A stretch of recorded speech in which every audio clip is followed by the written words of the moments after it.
দুনিয়ার কোনো কিছু হাসিল হয়ে যাওয়া এটা সফলতা নয়।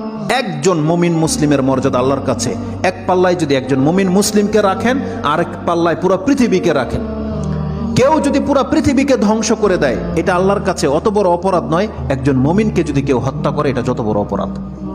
তাহলে একটা মানুষ তাওহীদের উপরে যারা আছে তাদের মান মর্যাদা এত, আল্লাহ বলছেন অতএব তারা যেন দুনিয়ার জন্য নয়, বরং তারা ওই পরকালে জাহান্নাম থেকে মুক্ত হয়ে যাওয়ার সেই রাস্তা যেন তারা অবলম্বন করে। কারণ সেই দিন যাকে জাহান্নাম থেকে শুধু বাঁচানো নয়, দূরে রাখা হবে।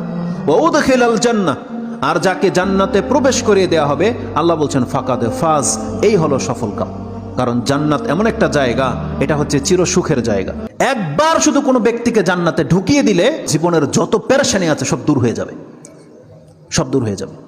তাহলে পরকালের ব্যাপারটা হচ্ছে এমন। আল্লাহ বলতেছেন সেই দিন যাকে জান্নাতে ঢুকিয়ে দেওয়া হবে, আল্লাহ বলছেন এই ব্যক্তি হচ্ছে সফল কাম। তাহলে এই সফলতা আসবে কিসে?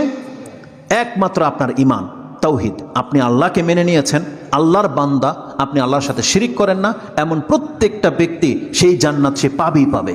এটা আল্লাহ ওয়াদা করেছে।